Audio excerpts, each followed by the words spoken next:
Hello, folks, and welcome once again to Focus on East Alabama. It's our pleasure to have with us today Chris Lammons, who is the Association Executive for the Phenix City Board of Realtors. Chris, let me welcome you to Focus on East Alabama again.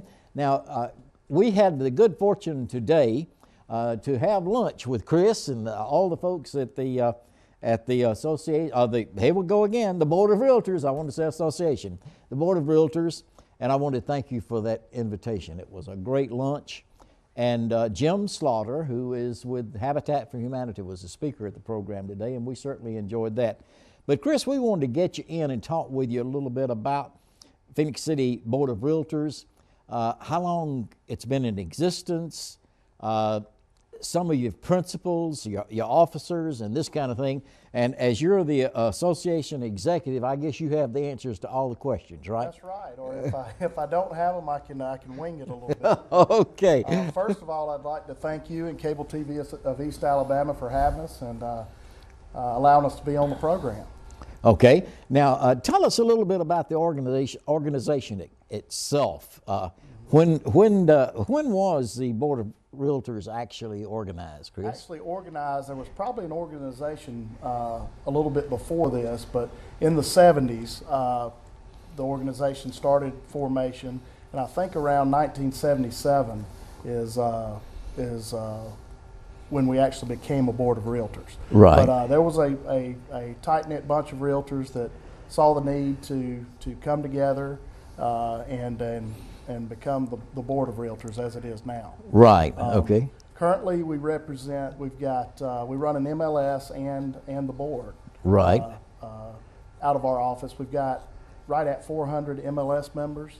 And now some of our viewers out there don't know what MLS is. Let's tell them what that is. That'll work. The multiple listing service, and we administer that program, which allows, if you were going to sell your house and list your house with one of our agents, they upload that information into the multiple listing service, and it allows that to be syndicated all over the world on the internet, as well as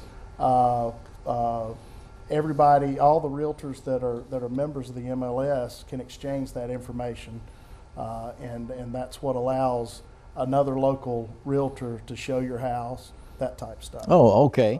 We check out lock boxes and we track the lock boxes between all the realtors, where it's so precise it can even tell you who came in and out of the house to show the house. Oh, that's great. That's great. So about how many members do y'all have now, Chris? Like I said, 400 MLS, but members of the Board of Realtors. Board of Realtors, yeah. Those are voting members, okay. In other words. Of course, we have in that group, we have around 110 primary members, which means this is their home base. Right. I guess you'd call it. Yeah, okay. Somewhere around 50 secondary members, which means they might be realtors in Columbus that are also members of our board. Right. And then we have currently around 25 affiliate members, and that could be mortgage lenders, pest control companies, service organizations, right, that have some sort of do some sort of business with realtors or with our industry on a regular basis. Right. Any contractors that are involved with the Board of Realtors? There are usually, if they're contractors, it's usually they have a close relationship with some of our realtors. A lot of some of our realtors are exclusive to certain contractors. They'll have them out on their, like in their model home, for instance. Mm-hmm. So they're sort of members through our realtor members. Right. Yeah. So tell me, if there's a realtor out there that is maybe not a member of the Board of Realtors, but would like to talk with you about becoming a member of the Board of Realtors here in Phenix City, how do they go about this, and what qualifications do they have to have? First of all, they have to be, well, first of all, they can contact us at 334-297-1740. We're at 1906 Crawford Road in Phenix City. They can stop by from 8:30 to 5:30 Monday through Friday. Give us a call at that phone number, or contact. We've got a website, or they can contact somebody that's already a member. Okay. They can kind of lead them our way. But the number one thing is they have to be a licensed agent. which means with the Alabama Real Estate Commission, they have to have a license. Right. You can be a real estate agent and not be a realtor. Okay. But those agents, we recommend and highly recommend using a realtor, because having the realtor designation means that person who is also a licensed agent has to abide by a code of ethics and can be held accountable for questionable practices that they might engage in. A regular agent, just licensed agent, doesn't have to abide by the same code of ethics. I see. And I was going to congratulate you too. You have a beautiful facility there on 14th Street, adjacent, like I might say, to the fire department there. That's right. So in case of emergency, they're close by, right? Yes, but and it's my understanding that you guys have nearly paid off the mortgage on that building. That's and correct. it's a beautiful facility. I enjoyed visiting down there with you today, as a matter of fact. That's great. And of course, that will allow us to do more community service activities. We'll be able to give more member services to those realtors who are members of our organization. Right. It'll allow us to get involved in charities like the Crisis Center of East Alabama, Russell County, Phenix City area. We've got events coming up with those guys. We host events for the Chamber of Commerce. A lot of community service type stuff. We'll, after the building's paid off, we'll be able to expand. Okay. Now, I need to ask you this. Now, I know the capacity is what, roughly 75 to 100 people usually, as far as a meeting is concerned? It depends on how the room's laid out. We can seat around 200. Okay. For a sit-down dinner, around 150 is comfortable. We also rent out that banquet facility. I was going to ask you the next question. I don't miss a chance to mention that. Right, yeah. But yeah, we're booked up all the time, so if anybody's interested, of course, they can contact us.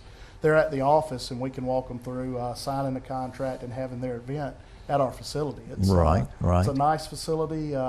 When you compare it to the other ones in town, we are a better value too. Right. Well, you know, and I know one of the events that you guys co-sponsored along with the American Legion in Phenix City this year was the political forum, which was actually held at the American Legion Hall down on the corner of Broad and 13th Street. And I had the good fortune of being able to moderate that for you. And again, I want to say thank you, because that really took a load off my shoulders as far as having everybody come out here and sit in the studio and do the interviews and this kind of thing. And I really did enjoy doing that. And I personally have heard nothing other than positive remarks about it. How about yourself? Yeah, and I have too, and we appreciate you moderating the event. I was more than glad to do it. I don't have those kind of talents, but we appreciate that. That's the type of stuff that we enjoy being engaged in, having the candidates speak to the community, and you guys airing it gives everybody a chance. Each candidate a chance to get out in front of the entire community. Right. And part of we are a member of the National Association of Realtors, our organization. Right. And they have a set of core standards that we have to abide by. And part of that is community service and advocacy, whether it be, political or just advocating for realtors to the public. But that kind of plays into it. When we sponsor something like that, we can also advocate for realtor issues. Right. And I know you mentioned the Crisis Center of Russell County. Right. What are some of the other organizations that you have supported in the past, and maybe that you intend to continue doing? Right. We sponsor the American Legion sends boys and girls to Boys and Girls State. Right. Last year we sponsored a boy and a girl. We're looking at possibly expanding on that this year. Relay for Life, cancer fundraiser. That's one of our signature events held at the Garrett Stadium in town. We've got a poker run on April 16th that starts at the Harley-Davidson dealership in Columbus and ends at our location. And we're going to have a band, drawings, and raffles involved in that. So. Okay.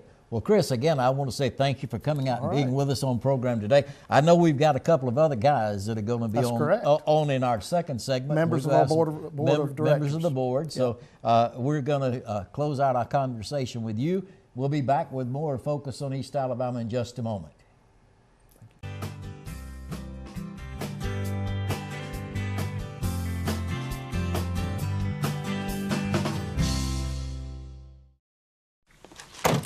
Wow.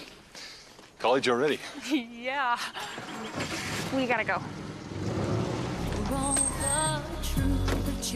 I love you. I love you too, Daddy. And thanks for everything.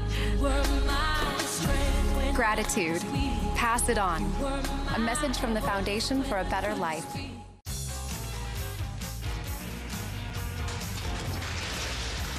Whoa, dude. You thinking what I'm thinking? Yo, I'm gonna cut the gap. Yeah. I'm gonna get it. I'm gonna get it.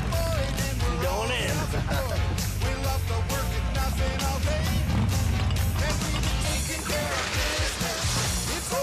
Integrity. Pass it on. Save the day. A message from the Foundation for a Better Life.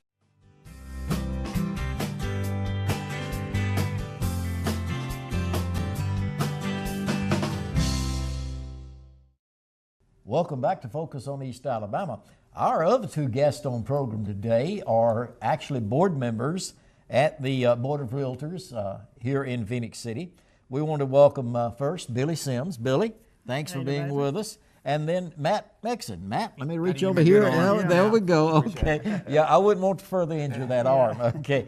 But both these guys are on the Board of Directors for the Board of Realtors. And Billy was on program with us last year, so he doesn't have to go through that introductory thing where he has to tell his whole life history. Everybody knows Billy, and he's aired all of his dirty linen. So, Matt, we're going to turn to you now. Tell us a little bit about yourself. I was born and raised in Phenix City, graduated from Glenwood in 2005, and then did the 5-year stint at Auburn and graduated War Eagle in 2010. And immediately after graduating, I went and worked for Bowden Realty. Okay. And been there this month actually marks my 5-year anniversary. So. Okay, congratulations. And I'm happily married to a nurse, so she keeps our. She has a name, doesn't she? Katie. Katie. Yeah. Okay. And we're actually expecting our first child, a son, about 6 weeks from now. So. Oh, okay. Congratulations. Thank you. Yeah. Looking forward to that. Everything's going well. Everything's great. Okay. Yes, sir. So let me ask you this, Matt.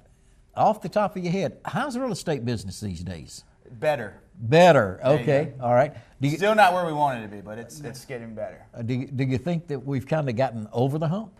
We have, and the reason I say that is people that bought homes before the housing bubble that popped, and people that bought the homes back then are now recuperating the prices that they paid for them. Right. Meaning that we're getting higher appraisals than we did last year and the year before, and so forth. Right. And so with this growth, it's obviously getting better and better, and then we want it to be even more better, Okay. even greater. All right.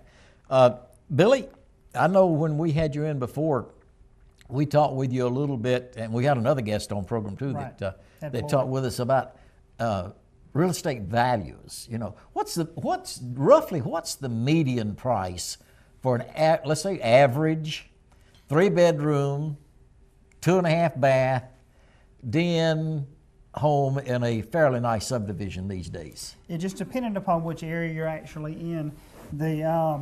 Every market has its own, depending upon the school systems, depending upon what surrounds it, whether you're closer to Walmart, whether you're closer to Eckerd's or not Eckerd's anymore, CVS or anything right. along those lines, that part to it. It kind of all goes down to just the 3 basic rules of real estate: location. That's right. On that part to it. If you're in a better location, probably on average, I think about an 1,800, 1,900 square foot heated ranch style house, right. depending upon if it's existing or not. You're ended up talking probably around the neighborhood of somewhere about $95 to $100 a square foot. Okay. Unfortunately, in some of the other areas, we do have, probably the only market that we have that was probably going to be when we do the data a year later, that's probably going to have some type of a little bit of instability. Is it's kind of a toss-up actually in the Fort Mitchell market right now. Okay. Mainly because of the military base actually downsizing. It's affected Columbus. It's affected pretty much all of the actual areas surrounding Fort Benning. It hasn't affected us as bad as 2011. 2011 basically was the bottom of the market in this area. Okay. That's when we had a lot of regulation that came into the housing market that pretty much squeezed out probably 50-60% of your potential home buyers. Mm-hmm. And then now those regulations have kind of laxed up a little bit. The banks are getting a little bit more free with money, and that's helping a lot with values. But you can't overcome some of the markets when you saturate them with listings. Mm-hmm. Right now, I think back in August of last year, when you actually had the downsizing of the military, we had a surge of probably an extra 300 listings in this area, which everybody knows in this area, you're probably on average only going to have about 600 to 700 home sales period. So we almost had half the homes that would sell in a given year go on the market at the same time, which kind of oversaturated it. It still comes into balance. Some people ended up renting. There are still some folks that are actually coming here. I think, probably the best reality that can actually come out of this is I kind of hope that as a whole in this area to where we can actually create more jobs. If we create more jobs, I don't think the military upsize and downsize will make as much as an impact as it does now. I think there's a lot of surrounding areas that are kind of embracing that because of it's been probably 10 years now. All we've seen is the military go down, down, and budget restraints, which it's kind of cut everything off in the middle. Mm-hmm. Now, Matt, I'm going to ask you a question. I keep seeing commercials on network television about the HARP programs. Since you're in the real estate business, tell us a little bit about what a HARP, H-A-R-P program actually is. Well, basically what you're getting to is the financial assistance part of real estate. So that's more of a question along the lines of going to your favorite lender. If you have a favorite lender at the bank you work with. Right. And there are government grants out there, such as USDA 100% financing. Basically what that is if you live far enough outside the city limits, then the government's going to step in and say, okay, we're going to 100% let you 100% finance this house.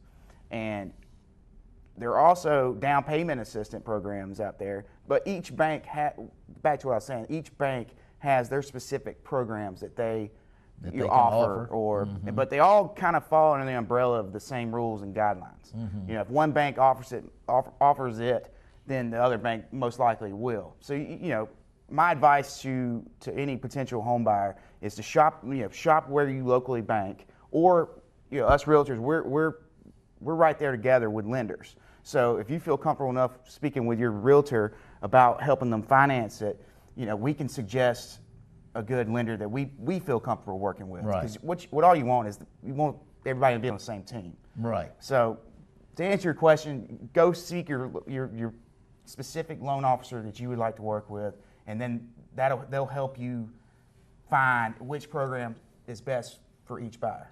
All right, Billy, those homeowners out there now, take folks that have been in their house maybe 15, 20 years.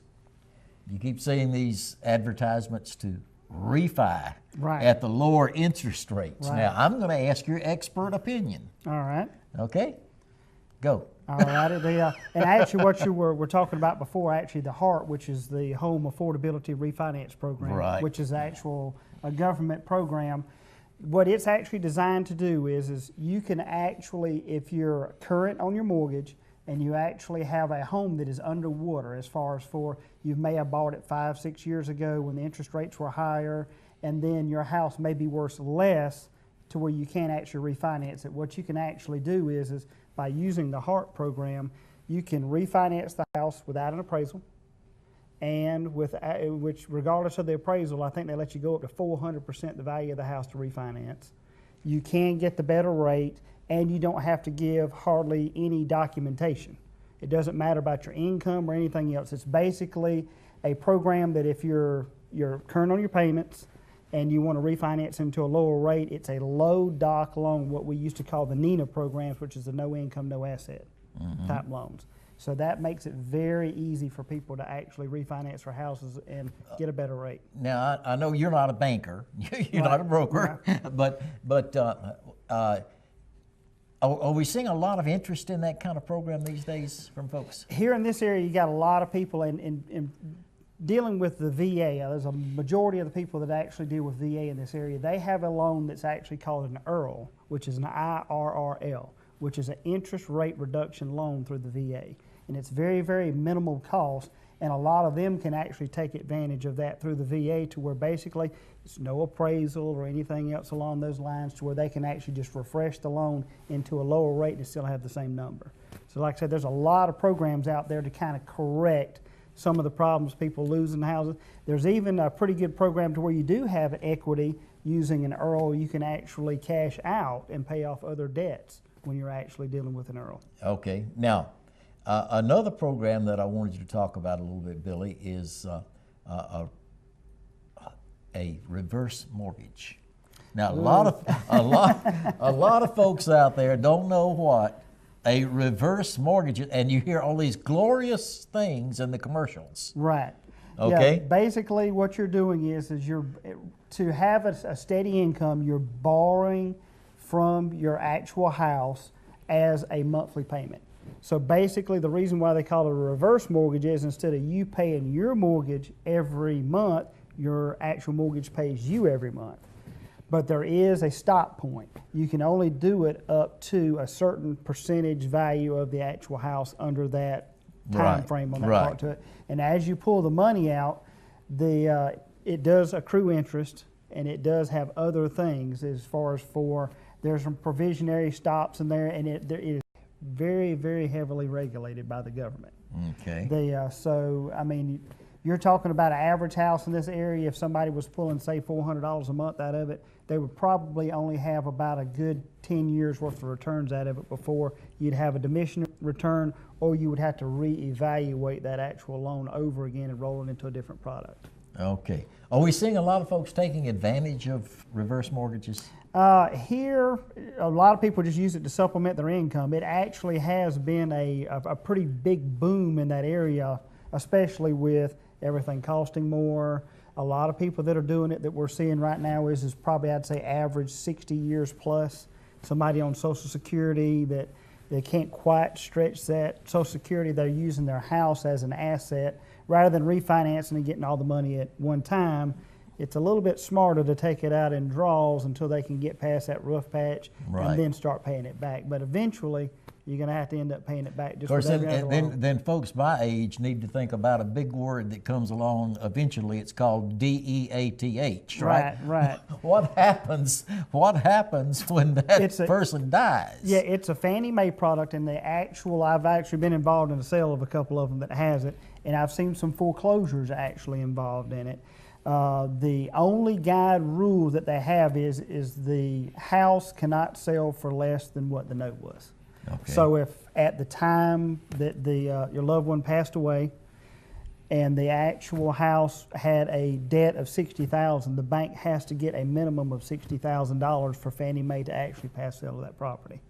So it does have it's a little bit more tightly regulated than an actual foreclosure, somebody that went in default. Okay. Now, Matt, I know we're probably getting pretty close on time, but I wanted to ask you, what are the real hot areas right now as far as real estate sales are concerned? Well, I specialize in East Alabama, and everything's progressing north pretty rapidly. Are we talking Smith Station? We're talking Salem? Well, North Phenix City. But the problem what we're coming up with is we're running out of those are very popular areas, and we're running out of homes to sell in there, or we're running out of land. Builders can't build in North Phenix City anymore because they're non-existent lots. And so the home builders are having to move, northly, heading up towards Opelika for cheaper land, and the land exists. But North Phenix City, Lee County, Smith Station, those are probably our hottest markets right now. Okay. How about commercial development? I'm strictly on the residential side. Okay. I work for a big developer in town, and what we need is more. we need more growth as far as roofs, meaning we need more new homes built. Right. Because the more and more new homes being built, or more population as it grows, we start attracting the more of the commercial side of things. You know, we're looking at the W.C. Bradley. I believe it's W.C. Bradley that purchased that shopping center right down here on Broad Street and 13th Street. And our hopes with that would be it would revamp this area of town. Right. So, you know, and then we got the future River Chase development going on, and, you know, if more and more stuff like that happens, more and more growth we have, the commercial side of it will grow as well. Okay, all right. That's my expertise on commercial. That's about it. I'm sorry. Billy, do you do much commercial work? I do a little bit of one of the lady that I work for, her husband's one of the largest builders in the state of Georgia. Oh, and he builds in about 4 or 5 states, and he's done commercial development, he's done residential development, and a couple other things. The main thing that you have when you're doing commercial growth actually in an area, a lot of the indicators actually go on discretionary spending. If you have an Applebee's come to an area, if you have a Shoney's come to an area, if you have any type of a restaurant chain or any type of a retail establishment, what they look for is discretionary spending, which basically how much does it cost to live in the area and what the average income in the area is, and then they calculate the difference. Mm-hmm. Right now in this area, our discretionary spending by those numbers is almost zero, because of the job growth has pretty much been kind of stagnant for about the last 10 years in this area, other than the fluctuations with the military in this area. That's why it's so important to actually have, you know, job growth in the area. I mean, one of my ideas that I had when I ran for, you know, office about 4 years ago is to incentivize the local businesses to, because that's where your platform is, your local businesses, to try to get them to kind of uplift, and that's your base. Right. That's just like the old scenario when NASA launches a shuttle. They don't take it in the middle of a cattle pasture and launch it. They actually launch it from a pad. You have to have a foundation before you can actually build up on it. And I think that's a good basis for this area. If we could get adequate job growth and get our actual discretionary spending and our average incomes up in this area, this place would boom just like it has in the last 10 years at Auburn, Opelika. That's where they have really platformed and launched off of theirs, and in Columbus alike. The main thing is to get roofs, got to have money. Okay. Get money, got to have jobs. Exactly. And that's the main thing. You got to uplift everybody when you do that. Right. Okay. We just have a couple of minutes left, Billy. Now I know you're going to be serving as president of the board for this. You serving as president this year. Right. Matt, you're the incoming president. I'll is be that correct? 2017 president. Yeah. 2017. Okay. Tell me just a little bit. Now I know Chris touched on this just briefly about some of the other projects that the Board of Realtors is going to be involved in for the balance of the year.